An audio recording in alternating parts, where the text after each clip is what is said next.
Good morning, everybody. If we're okay to make a start to the meeting, welcome everybody to this meeting of the WME Energy Joint Committee. So before we start, a little bit of housekeeping. I'm obliged to inform you that this meeting is being live streamed and recorded. Could I ask you also please to ensure that all your mobile phones are switched off. I'll now ask members of the committee and officers to introduce themselves, and for ease we'll just work our way around the room and then go onto the screen. So I'll start. My name is James Walton. I'm the Executive Director of Resources at Council and also the Treasurer for WME Energy. Morning, Nigel Evans, Managing Director of WME Energy. Cameron Owen, Business Development Manager at WME Energy. Joe Pugh, Finance Manager at WME Energy. Julie Mossel, Operations Manager at WME Energy. Morning everyone, it's John Fletcher from WR Partners, Audit Partner responsible for the audit opinion and the year-end accounts. It's Alex Riley from WR Partners, part of the external audit team. Ed Potter, Shropshire Councillor. Hi, Colin Bates, Worcestershire County Council, Category Lead for Energy. Adam Kemp, Councillor, Worcestershire County Council. Liz Harvey from Herefordshire. Councillor Gemma Davis from Herefordshire Council. Adrian Hartman from Worcestershire County Council. Councillor Ray Evans from Telford and Wrekin. And Emily Marshall, Committee Officer. Okay, if we go to the screen, I'll just introduce you, Ben Boswell. Good morning all, Ben Boswell, Head of Environment, Climate and Waste from Herefordshire Council. Kerry Plansky. Yes, Kerry Plansky, Internal Audit for WME Energy. Nigel Denton. Nigel Denton, Procurement, Shropshire Council. And last but not least, Graham Butler. Good morning, Councillor Colin Butler, Portfolio Holder for Finance and Corporate Resources, Shropshire Council. You are very faint on my laptop, but if you can turn the sound up. Okay, I'll speak close to the microphone. Thank you all. So first item on the agenda is election of chairman. Can I call please for any nominations for chairman, please?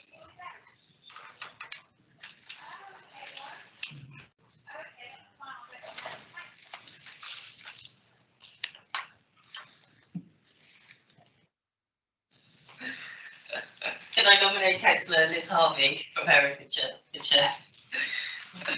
Okay, do we have a seconder for that? Councillor Evans, seconded. If we have no other nominations, then can you please take a vote on that, please? So, all those in favour? I think that's carried. So, I will now hand over the chairmanship. Thank you very much. Can I nominate Councillor Liz Harvey from Herefordshire, the Chair? Excuse my respect on Do we have a seconder for that? Thank you very much, and thank you everybody for your vote of confidence. Now that we've got agenda item number 1 out of the way, do we have any apologies for absence? I think that's carried. So I'll now hand over the chairmanship. Apologies from Councillor Lee Carter. Can I nominate Councillor Liz Harvey? Thank you very much. Next item is appointment of the Vice Chairman. Do we have a seconder for that? So appointed Vice Chairman. Thank you very much, and thank you everybody for the nominations.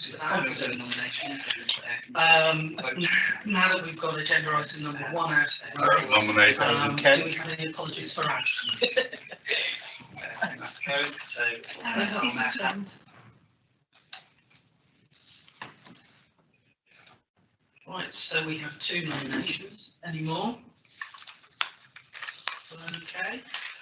Well, in that case, Can I just say with the other councillors bearing to stand, I'm quite happy to step aside. oh. Okay. In that case, we have Councillor Ray Clark nominated for Vice Chairman, Can I have a show of hands?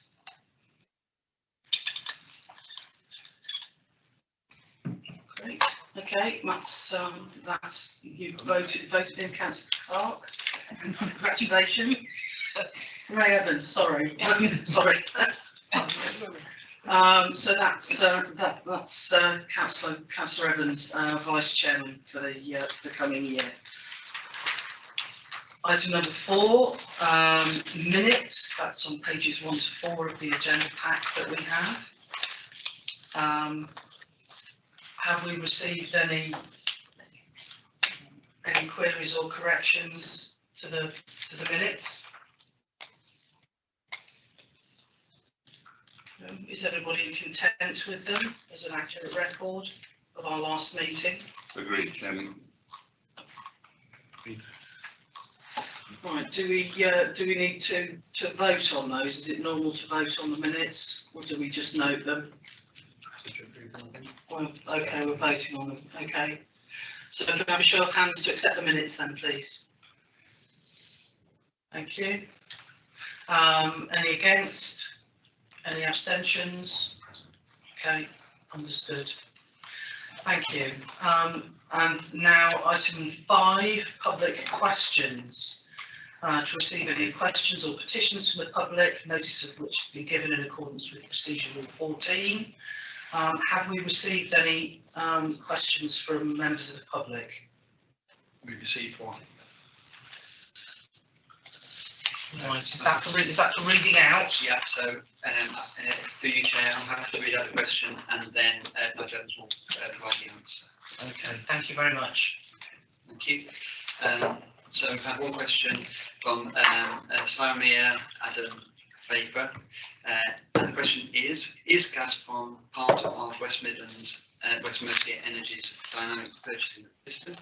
If so, in light of the situation in Ukraine, will West Mercia Energy review its position? Thank you. Yeah, WME have a fixed price DPS framework, which serves as a very small part of our overall portfolio. This framework consists of 17 suppliers. Gazprom is one of these. We have begun the process of seeking legal advice with a view to removing them from this framework, and in the meantime, will not invite them to tender for any future competitions. Okay, thank you very much.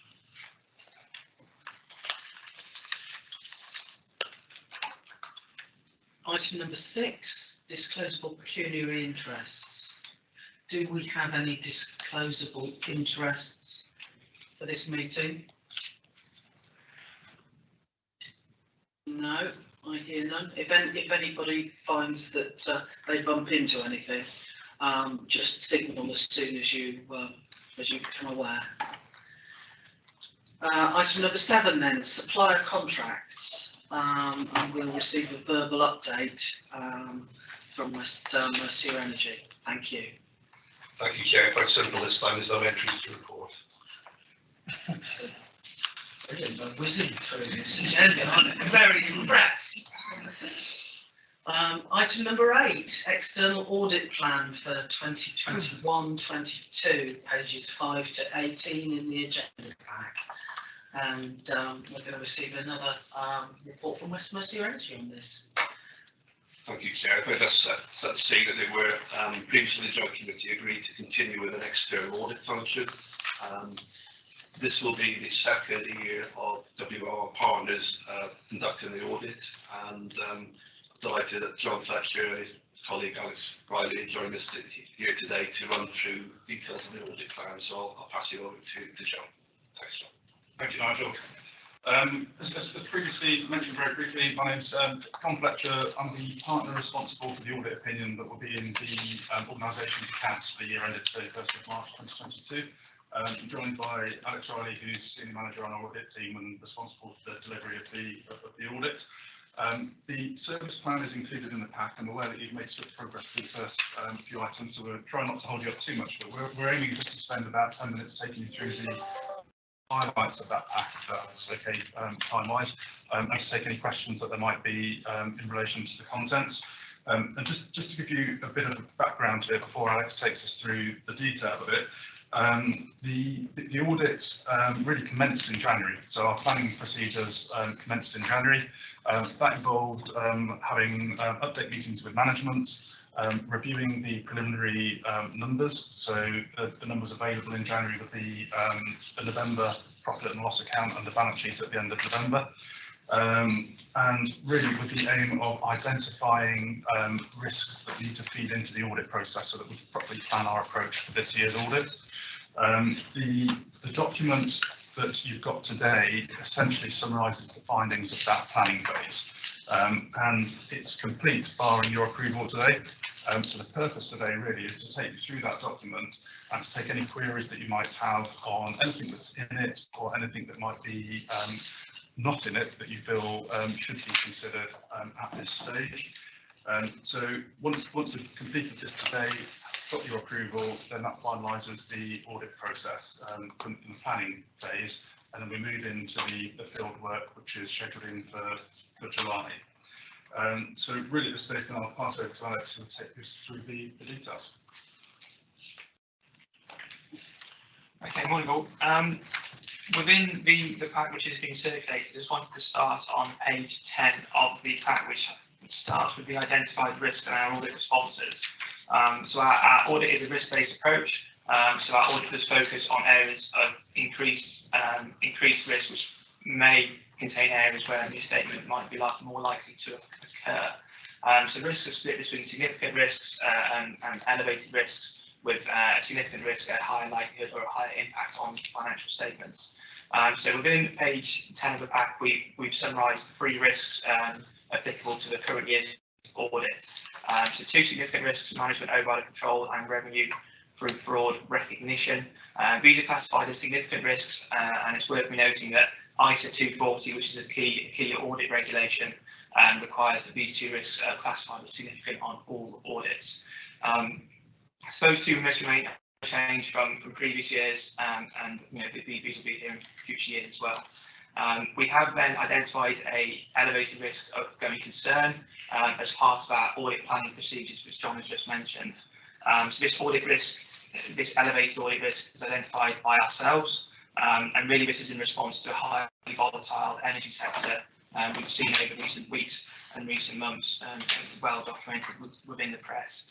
So going concern remains an elevated risk for the current year, which takes us on to page 11 of the pack, which just includes our audit response to these 3 risks. So you can see the 2 significant risks and the elevated risk around going concern there. Our audit response remains unchanged from previous years, from last year.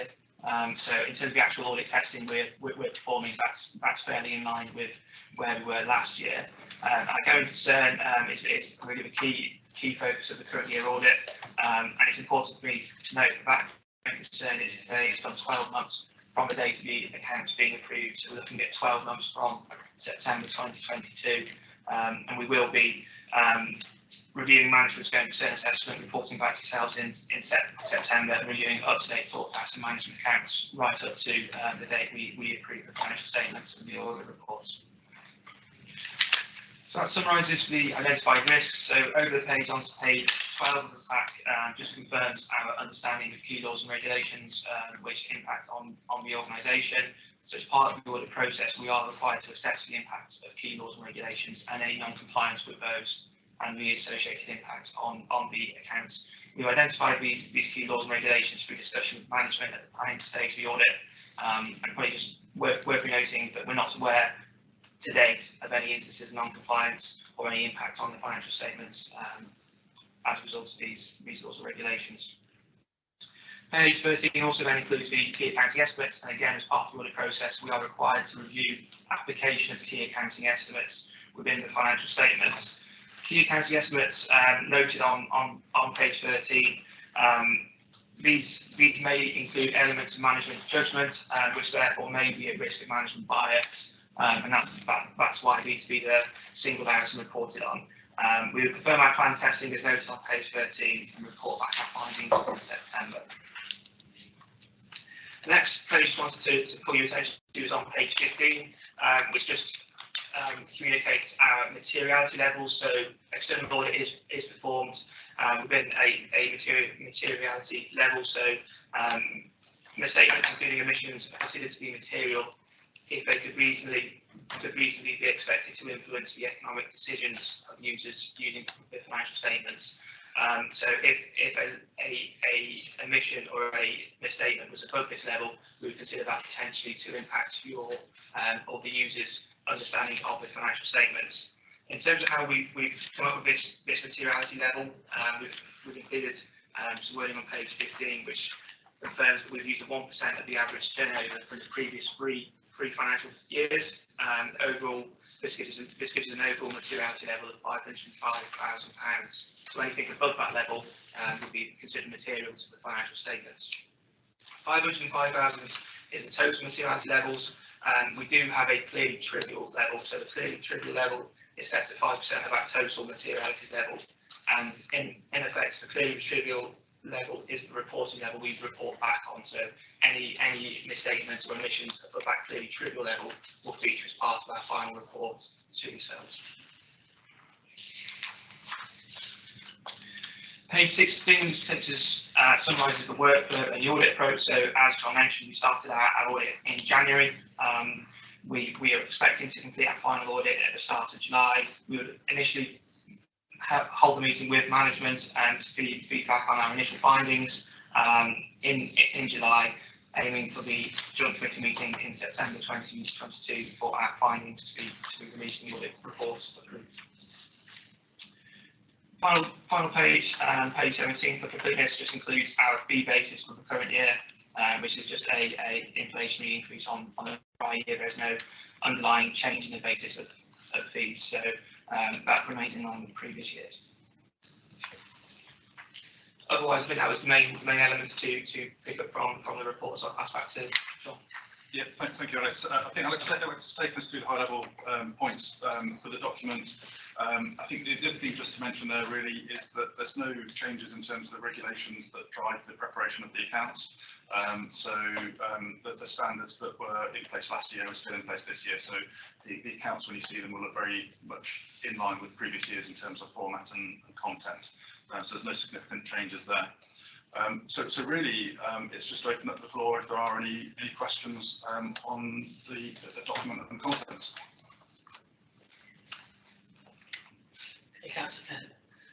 Yeah, it was just a couple of quick questions or some clarification really. I think it might come out later in Nigel's report to a certain extent. On page 11, although obviously the significant risk is under the fraud section, it was more a question about review of contract terms with customers in terms of, with the disruption that's going on in the world economy at the moment, what the basis is for us taking risk to a certain extent, or whether the appetite for risk in terms of the audit has changed, and how we actually quantify that within this. So I'm not really referring it to specifically as a fraud risk, but really more as an overall general risk in terms of what basis we're taking in terms of the way we're looking at what we're giving in terms of contracts and so forth. And to pick it up from an audit perspective, to begin with, Nigel, you want to input as well, but from an audit perspective, it will certainly be one of the things that link into the going concern risk that we look at, because so much of the business is driven by contracts, and therefore it's key when we look at those forecasts going forward, and how that links into going concern. So effectively what we do from a going concern perspective is reverse stress testing. So we look at the conditions that could impact going concern, and then we look to see how likely it is that those conditions could lead to the inability of the organisation to continue as going concern. Clearly, some of that is linked into those commercial contracts that are agreed in.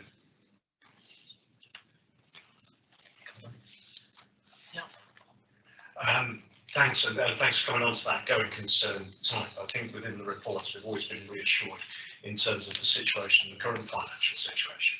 Obviously, when presented with a report, public report that shows quite a magnified risk of going concern, I'm sort of somewhat hesitant with waiting until September if there's an issue in terms of from an audit perspective. You've obviously raised this, and with the timing and the reassurance that we've got perhaps through the other reports, I'm sort of compromised in a sense between being told everything's all right on one hand and then seeing on an audit report that there's a concern, a significant risk concern. So is there a way we could quantify between the two and sort of give me a little bit more confidence in the way of it? Yeah, so just to give you a bit of context for that, in relation to going concern and the risk to the audit, we have to look at the gross risk.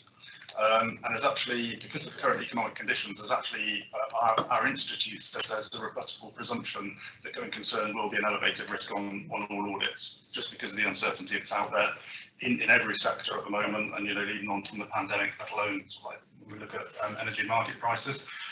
So we look at the gross risk to say, okay, well, there's indicators there that could lead to issues in relation to going concern.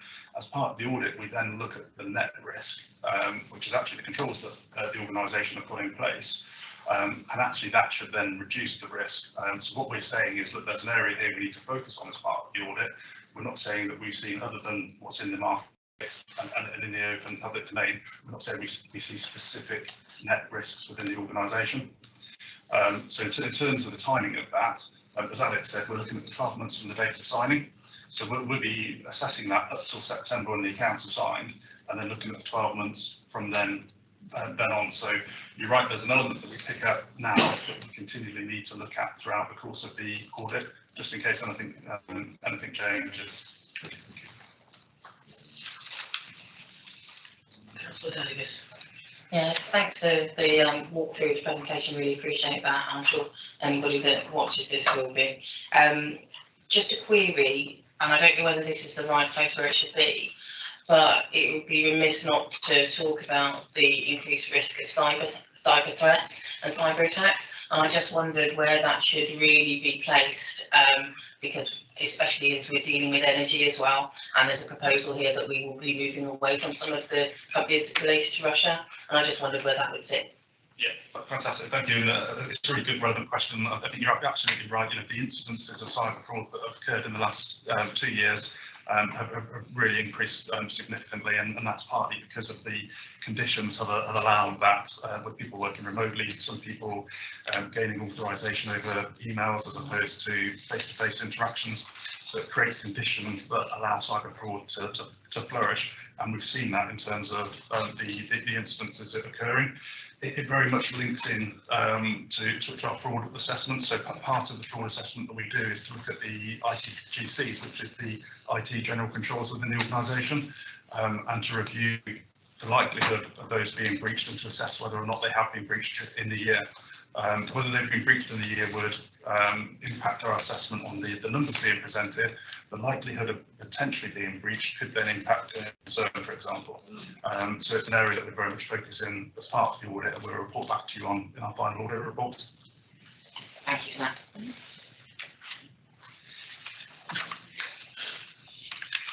Nigel.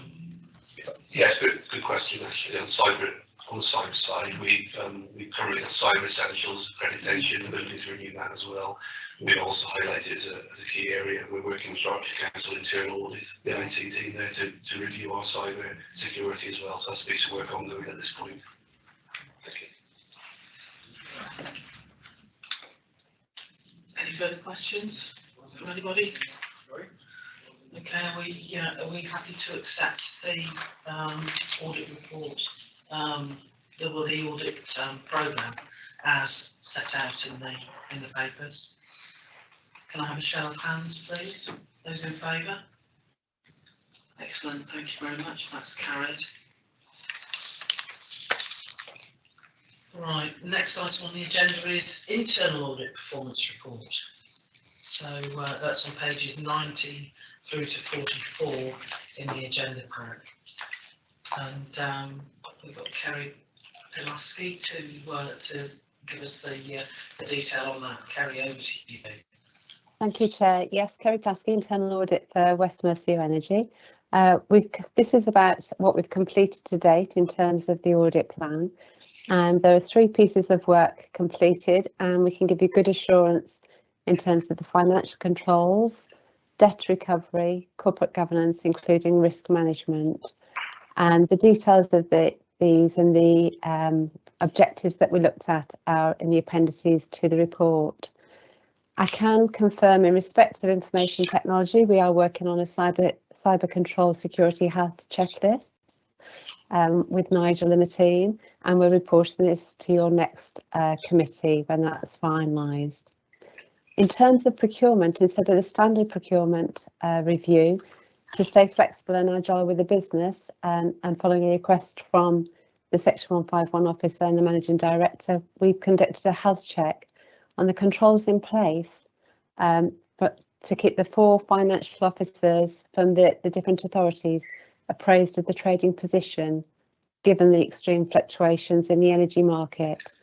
And so this is to give you assurance that there are good arrangements and a joined up approach from all 4 areas to respond to the changing environment. So that probably feeds into some of the going concern risks that you were discussing earlier.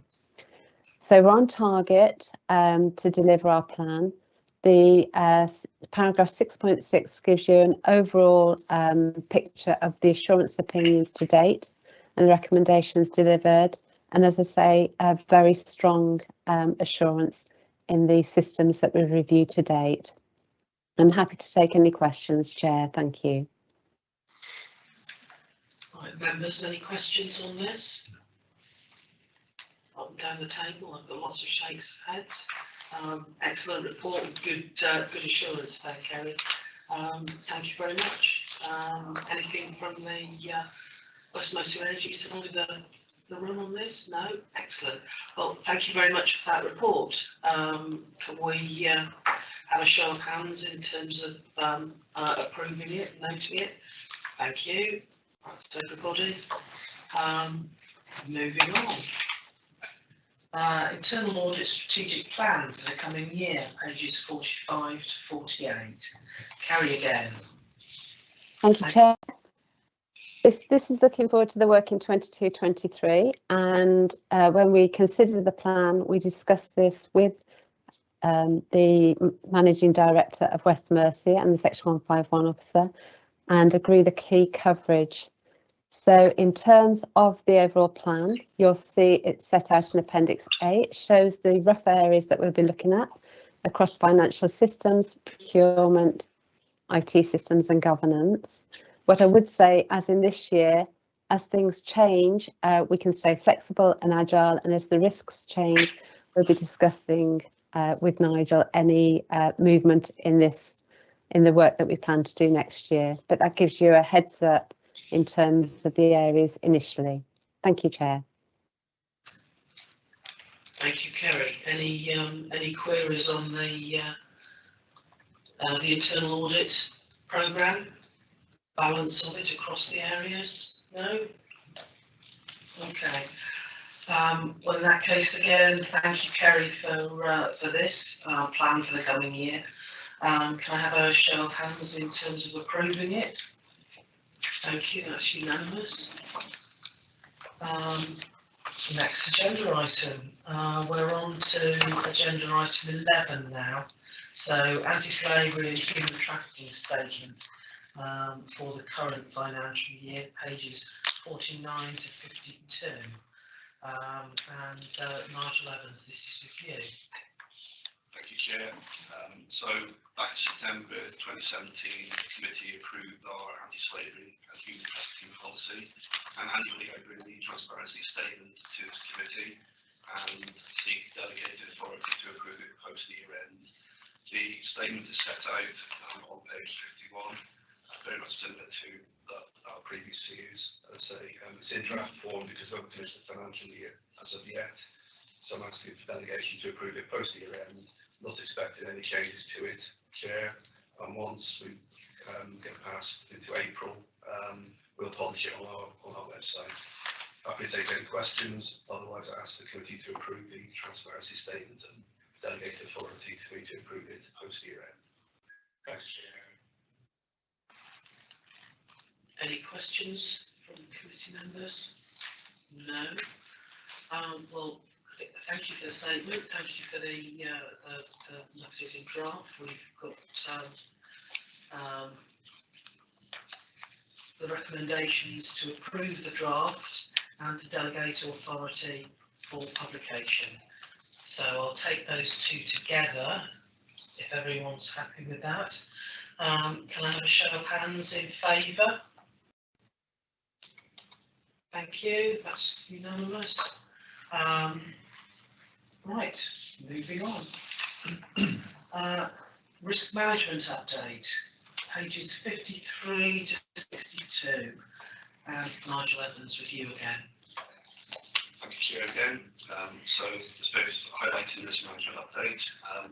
Annually at this meeting, we present the risk management strategy, as well as at each meeting we present the key risks identified, being them the medium and high risks. In terms of the strategy, which is contained in Appendix A, this was last approved by the Joint Committee 12 months ago, the 2nd of March. We reviewed the strategy and we're not proposing any changes to the strategy at this time. In terms of the risk register, we reviewed this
that's where we are, Chair. Quite a changing situation really on the risk side. So some emerging risks which are really important that we keep a close eye on.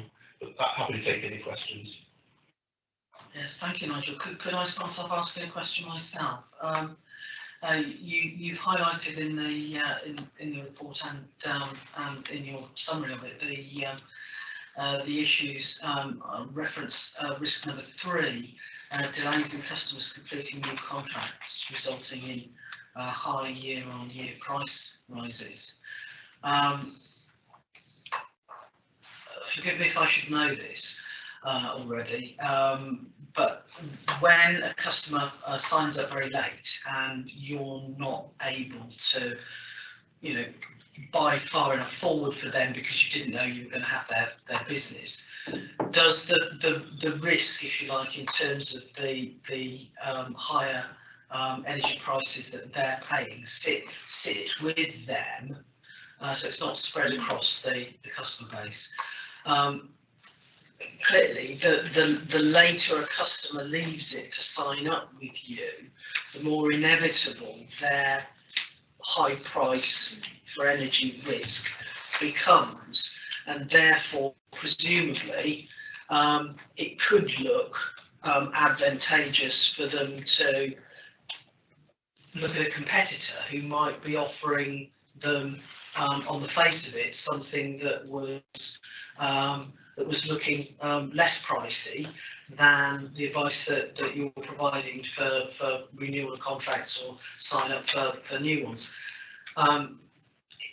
If that impacts on the view that customers have of the service that we're offering here, how are you mitigating that in terms of encouraging customers not to leave it until the last minute to sign up? Because it kind of becomes a self-fulfilling prophecy, doesn't it?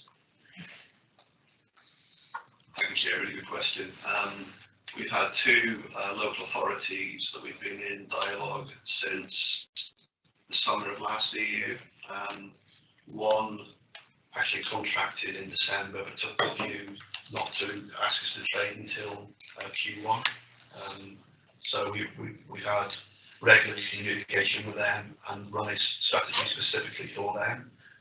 Unfortunately, we've looking at what's happened post 24th of February, we're pleased that we locked everything out before then. So they're seeing large rises, but not to the extent that they could have been.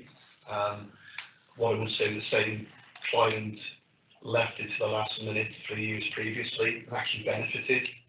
So that's a gamble sometimes in timing, really.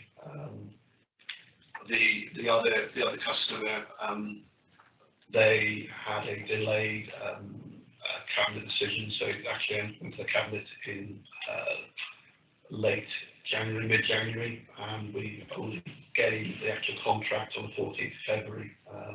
Pleasingly, we, working closely with them, we locked it all out within 9 days as well. So so with those 2 we managed it. We have had another customer approach us recently that again is who traditionally have purchased on fixed. They come to us to see if there's anything we can do. So what we have now with our DPS solution, we have got the opportunity to go fixed as well. And where there's backwardation in the market, which means where prices are lower further out, a longer term contract can seem more attractive in some ways. So we have got that opportunity as well to run that. And we're running a tender at this point for a customer that's due to join us in April, so it's very tight. Certainly, through the communication with myself and Gavin, having customers would be encouraging them for a long time to push forward and renew, but some have dragged their feet in the hope that prices were going to drop in Q1.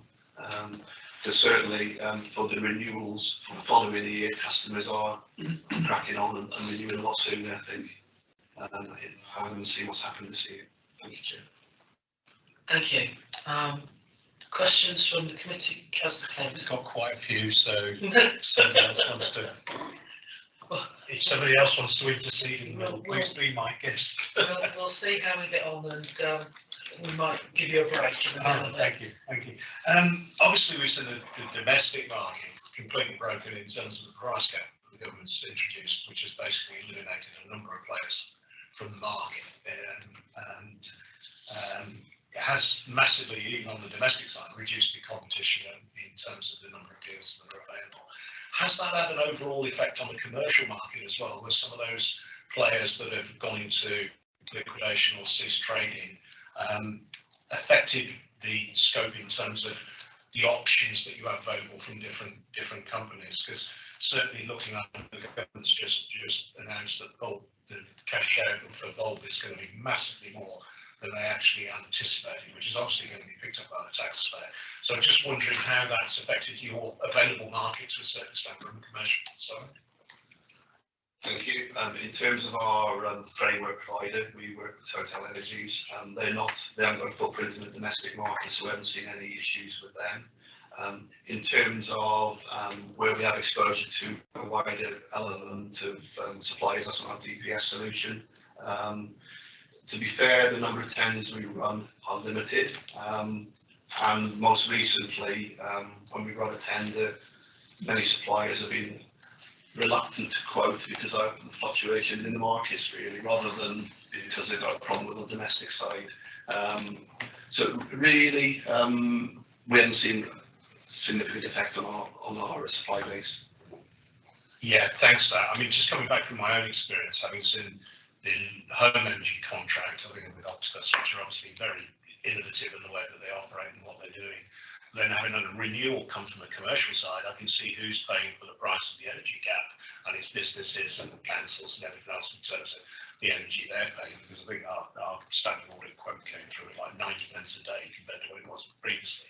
So there's some shenanigans going on, I think, within the domestic market in the way that the price cap is being operated, because I think that they have free rein on the standing charge in that area. But I was more interested in whether that had a knock-on effect with companies that were both playing in the domestic and commercial market in terms of what you've got. Thanks for that answer. You did mention a tolerance product. Could you explain that sort of briefly in terms of what it is, so I can understand how it works? Sure. The new gas product, we're working with our supplier on that one. It operates whereby the supplier looks at our supply list, our portfolio, and they come up with a shape for us to trade to. So we've got a shape to buy from April to March, for example, 22-23. Supplier set that, and we work to that shape. The issue we've had with the cash out is when we get into the month, if it was a colder month and we consume extra to what we procured, that would be cashed out on the day-ahead market, which, given where the market's gone recently, has been quite costly. That cash out mechanism doesn't operate in the tolerance product. So whatever we've been told to buy, for example, for April, we will buy to that, and there's no cashing out. So that's the benefit of the product. Slight drawback of the product is the supplier has got the ability to review volumes within a year, but they can only change the volumes based on how the industry AQs alter. And on our analysis, the industry AQs vary quite minor, 2 or 3% when there's a revision. So we believe the exposure of the cash out product has been significantly reduced.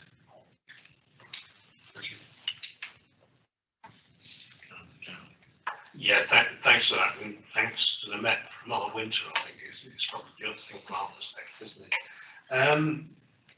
You talked about delayed payments and bad debts, and looking at our customer list, I mean, it's pretty much all councils. Is that anything specific that you're worried about? Because, I mean, surely you're not expecting some council to not pay you. Yeah, I mean, there is a risk when you take on a new authority. Sometimes there can be delays when the consolidated bill is getting set up internally at the local authority. So there is a risk, increased risk of that, but we're doing whatever we can to mitigate that by working with them closely. A number of our customers are also academies, so some away from the local authority control. I mean, in terms of our debt, the vast majority is still local authorities and the schools, and many of those are paying on consolidated bills, which are very, very efficient to us. But there are a wide number of academies where we haven't had an issue to date. But certainly is an increased risk of that as we move forward with higher prices, I think. So effectively, you're thinking that the academy just will not be able to pay full stop if they run into serious financial trouble in terms of the way that they're operating and everything else. There's certainly an increased risk of that, certainly. Okay. Just in terms of the key staff, everyone, it's like it was county councillor also in my own business. It's like trying to recruit unicorns. I mean, in terms of what you're doing to mitigate the risk you've identified in just a few people involved in specific areas, I mean, how do you tend to approach that, and are you confident that you're going to be able to fill those places? You're right, recruitment is difficult at this point. A key area that we've been looking to build some great resilience is on the trading side. And I'm pleased to report that we have now recruited a new head of energy procurement and risk management. That's taken a little while. An offer was accepted recently, and the new person will join us in June, so that's pleasing. We're also recruiting 2 new people into the CRM team, which traditionally has been easier to recruit. Proven a little bit troublesome again this time. But we have used temp to perm on that option as well. But in terms of the senior management side, the new head of energy procurement and risk management is a really key post. So I'm really pleased that we've got that one over the line. They'll be joining us in June. Thank you. That's it. Thanks. Questions? Further questions? Councillor Davis. Might be a bit of a thinking too much question, so apologies. Just a query around climate change, and also about, now that we're just talking about academies, there are solutions that they're looking for, which mean that they are retaining the energy within their schools, and then perhaps having solar panels, etc., so that they're not relying on energy prices. Do we need to reflect that anywhere? Good question. I mean, it's something we'll cover in the business plan. Something Gavin are looking to engage with a partner organisation to support on that, and we haven't got the resource or expertise in that area. So we're looking, well, Gavin will touch on it later, but our motto of use less, use cleaner. You know, we can identify where schools are over consuming, but it's unlocking that key of what we can do to support them doing so, really. So we're looking for a partner organisation that's in the market that's got vast experience on that. We're speaking to a couple of places at the moment with a view to doing the procurement over the coming months. Yeah, I was just thinking that, you know, that obviously we know that demand is not going to go down for energy for a long, long time. But I'm just thinking, you know, if that needs to be reflected anywhere, but if you're saying that that can go in the business plan, then I'm happy to take that.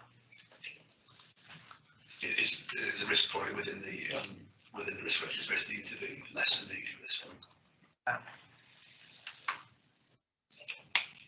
Any further questions from anybody? Okay, well, in that case, can I ask for a show of hands in terms of approving the risk management update and notice? Those in favour? Everybody, thank you very much. Right, we're now on agenda item 13, distribution of surplus. So we'll have a report from the Treasurer, James Walton. Over to you. Thank you, Jack. So this is the paper that we normally take to the September meeting.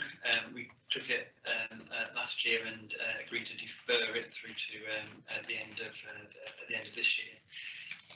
Because of the difficult financial position that energy markets find themselves in at the moment. So the paper itself sets out the basis for the distribution of the surplus from the 2021 financial year.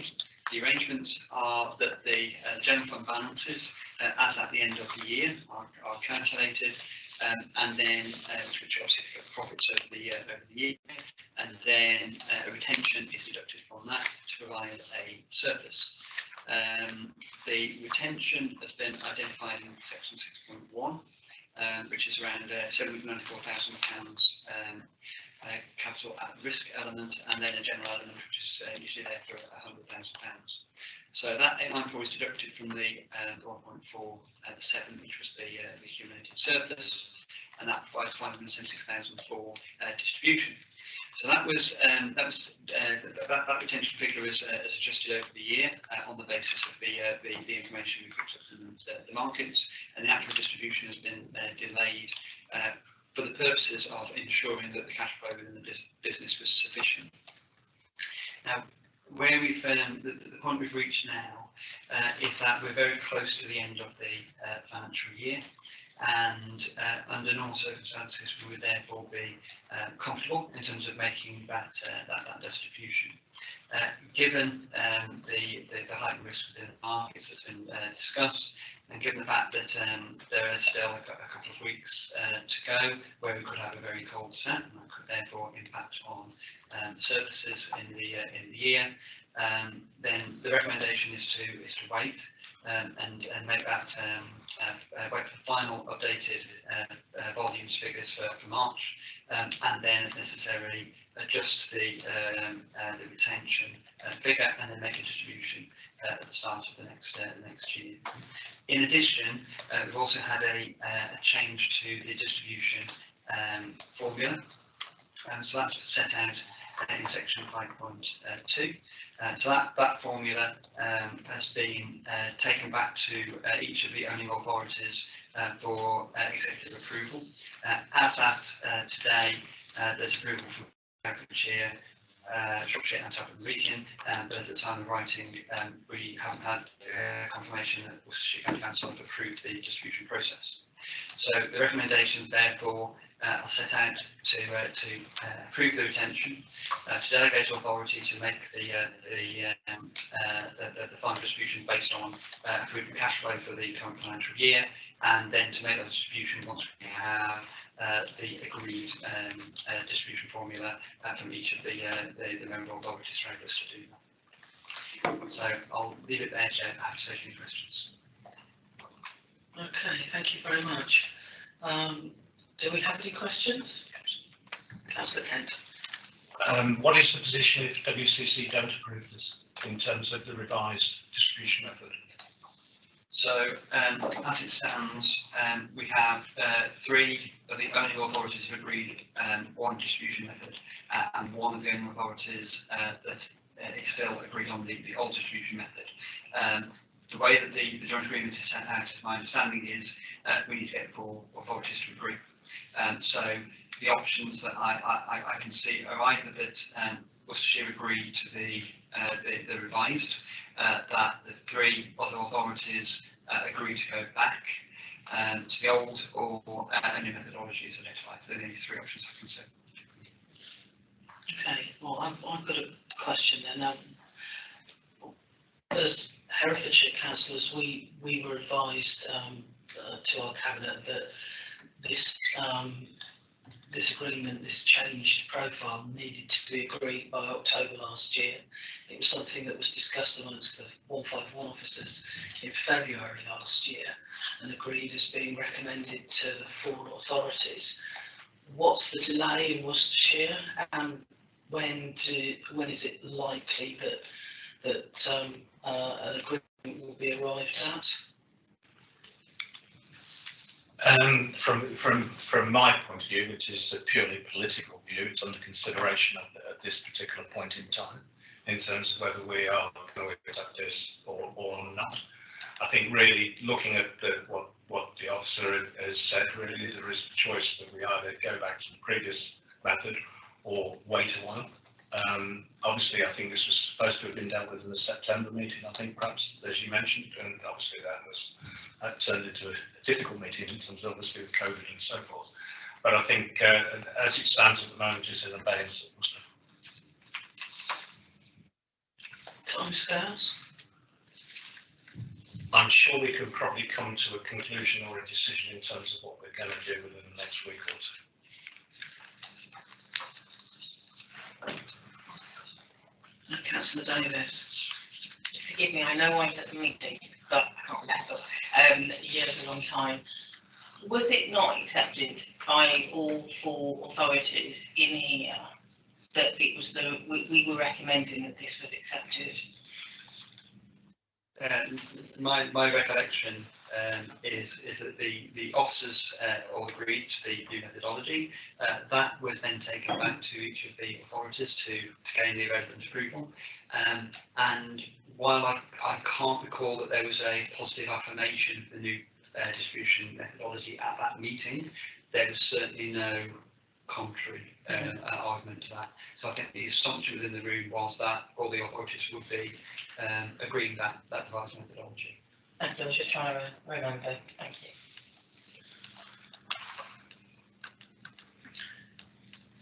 Any further questions?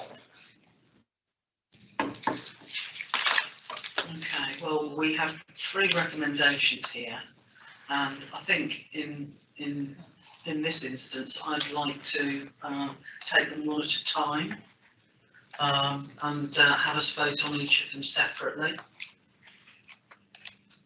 So, first recommendation is that we approve the retention of a minimum accumulated surplus of 0.894 million, as set out in the report. Can I have votes for that? Okay, that's carried. The second recommendation is to delegate authority to the Treasurer following a review of the updated forecasted positions and final volumes for March 22 to increase the retained amount of the accumulated surplus in recommendation 2.1 in order to ensure prudent cash flow for the 2021-22 financial year. So can I have a show of hands in favour of that recommendation? And again, that's carried.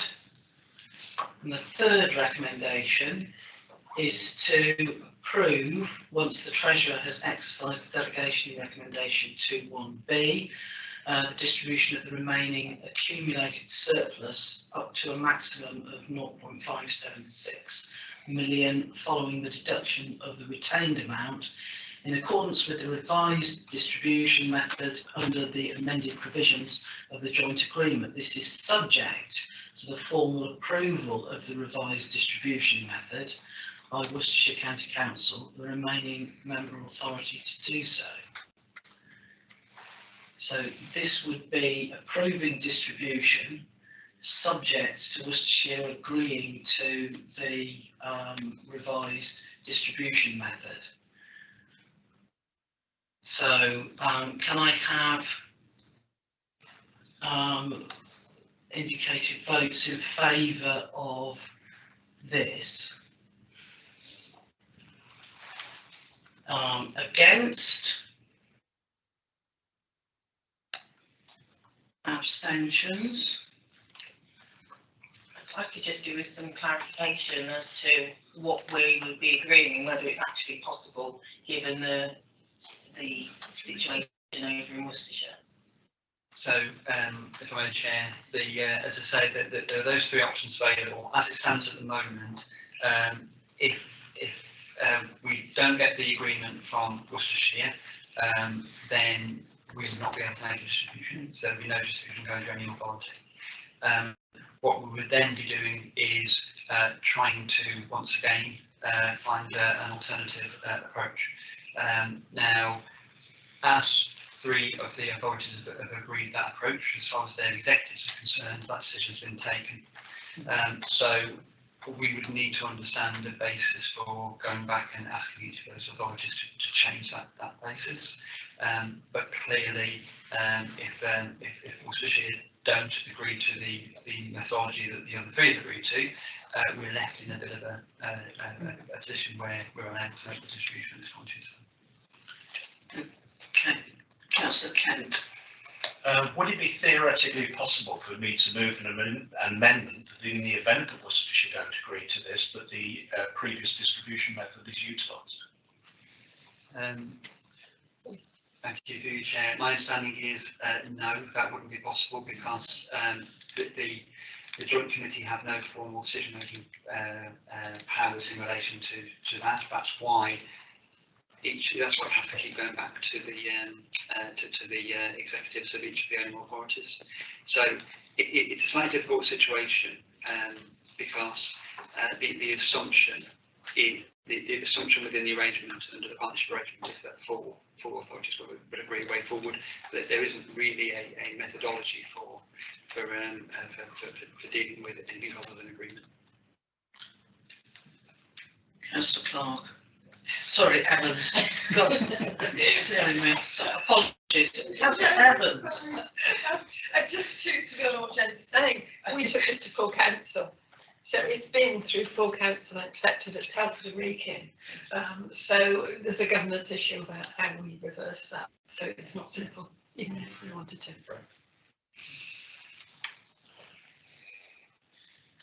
So the recommendation, as in the papers, is to approve on the assumption that Worcestershire County Council will agree to the revised distribution method. Yeah, from a purely practical point of view, that is the obvious recommendation that we've made. We've got 3/4 of the members, 3/4 of the owning authorities have agreed that, and we had an agreement at an officer level that would be agreed. So that's the reason why that's the clear recommendation that would be made. We haven't looked in any great detail at what the alternative could be in relation to that. That would be quite a drawn-out process, I would imagine. Because as Councillor Evans has stated, we would have to go back to the executive at the three owning authorities and convince them individually that this was the right basis for changing that methodology. And to be fair, there had been quite a lot of discussion over a period of around 2 years to make sure that this methodology was the fairest and most equitable, and that's what's been accepted by the owning authorities, or three of them. Yeah, I think certainly for Herefordshire, I mean, it was going to mean that we would expect to receive less funding as a consequence of the new formula than we do under the current one, but we are in the process of reducing our energy consumption, and therefore the amount of energy that we were actually a customer for was dropping, and we recognised that that was a fair way of reflecting the reality of our situation as a local authority. But we were reducing our energy consumption because it was the right thing to do under climate change. So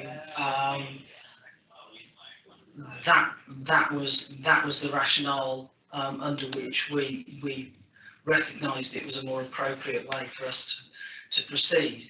This recommendation to 1C, is actually supporting the status quo in terms of reinforcing the agreements and the votes that have already been taken, and the recommendations that have been made by the 4 Section 151 officers for the authority partners.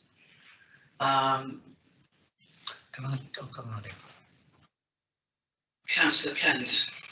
Yeah, can I just ask a technical question from a procedural point of view? If we voted to accept this as it stands, but Worcestershire still didn't put it through, it would have to come back to a future meeting in terms of whatever. So it wouldn't go through in terms of the distribution unless it's actually authorised by Worcestershire County Council. If Worcestershire County Council then decide to authorise it, then this item is, I presume, put to bed, but it's not a fait accompli in that sense. No, absolutely. So the recommendation is worded as such that they say there's 2 elements to this. One is around the remaining weeks of the year, and so therefore the impact on the retention.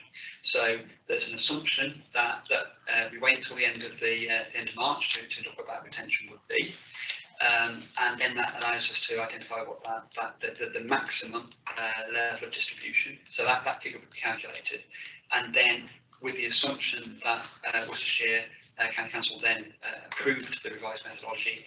Under the delegation, we would then be able to make the distribution probably in April or soon after that agreement is made. Without that agreement, it would have to come back to a future meeting, and there would have to be, well, we would have to work out what that procedure would be. Thanks very much for that. So to clarify, from your perspective, in terms from a procedural and technical position, if we voted to accept this particular thing at the moment, then Worcestershire didn't do it.